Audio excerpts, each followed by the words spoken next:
में road show कर रहे हैं और देखिए भीड़ का किस तरीके से अभिवादन स्वीकार कर रहे हैं। गृहमंत्री जी, जिस तरीके से पहले चरण का मतदान हुआ, देखिए ऊपर लोग छतों पे खड़े हुए हैं और वहां पर जो है लोगों का अभिवादन स्वीकार करते हुए जिस तरह से पहले चरण का मतदान हुआ, ऐतिहासिक जो है वोटिंग परसेंटेज सामने आया, क्या कहेंगे, आप लोगों का क्या आकलन? हम बहुत अच्छे से 2/3 बहुमत से ज़्यादा सीटों के साथ जीतने जा रहे हैं और सीट जीतने का हमारा मार्जिन भी बहुत बड़ा होने वाला है। लेकिन सर वहाँ तेजस्वी यादव ने दावा कर दिया, वो ये कह रहे हैं कि ये तो बदलाव के लिए वोट हो गया है।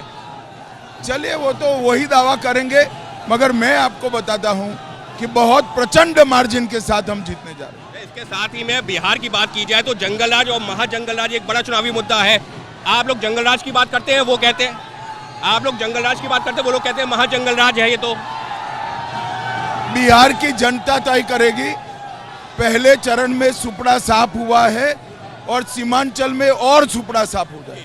और तो चुनावी वादों की बात की जाए, आपकी जो एनडीए सरकार ने 10,000 रुपए महिलाओं को देने की बात की, एनडीए सरकार ने 10,000 रुपए महिलाओं को देने की बात की। तेजस्वी यादव ने कहा हमारी सरकार बनेगी, हम 30,000 रुपए 14 जनवरी के वादे उसके माने जाते हैं जिनकी सरकार बनती है। लेकिन सर इस सबके बीच में जिस तरीके से चुनाव प्रचार चल रहा है, राहुल गांधी यहाँ पर आ रहे हैं और प्रधानमंत्री के लिए कह रहे हैं कि वो कुछ भी उनसे बोल दो, वोट पाने के लिए कुछ भी करेंगे राहुल गांधी। चलिए मैं राहुल जी के बयानों का जवाब नहीं देता, पार्टी में प्रवक्ता हमारे देते हैं। और सर इस सबके बीच में जिस तरीके से अभी जो है चुनाव प्रचार चल रहा है, अखिलेश यादव भी यहाँ पर आ रहे हैं। अखिलेश यादव इसको कह रहे हैं कि यहाँ तेजस्वी बनेंगे, वहाँ यूपी में मैं बनूंगा और उसके बाद में सब अच्छा हो जाएगा।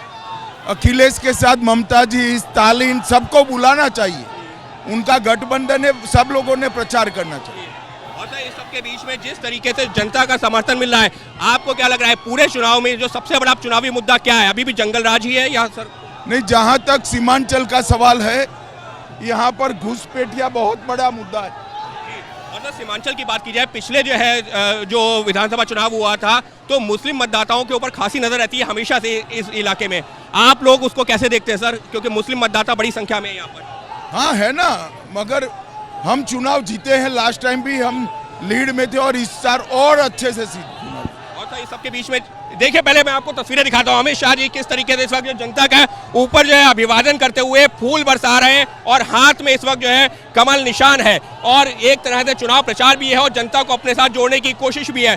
सर नीतीश जी को लेकर के बहुत सारे सवाल पूछ रहे हैं, विपक्ष वाले कह रहे हैं कि वो 14 के बाद बनेंगे नहीं, जबकि आप लोग ये कह रहे हैं उनके नेतृत्व में। मगर वो अपनी चिंता करे, एनडीए ने स्पष्ट कर दिया है, कोई कंफ्यूजन नहीं, कंफ्यूजन नहीं है। और इस सब के बीच में सर बस एक चलते चलते एक सवाल और, क्योंकि बहुत बड़ा भी आपका जो रोड शो चल रहा है सर, लगातार तेजस्वी यादव बाहरी बनाम बिहारी की बात कर रहे हैं। आप लोग यहाँ चुनाव प्रचार के लिए आते हैं, वो कहते हैं कि बाहरी बनाम बिहारी का। अब उनको सम्राट चौधरी और नीतीश बाबू बाहरी लगते हैं तो तेजस्वी यादव को भगवान सद्बुद्धि दे।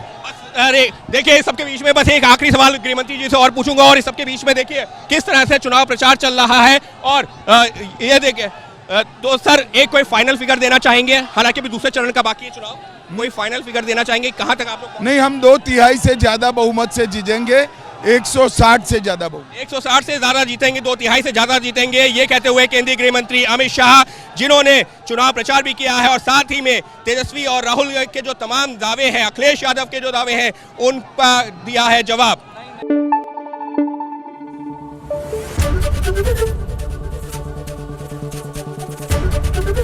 एबीपी न्यूज आपको रखे आगे।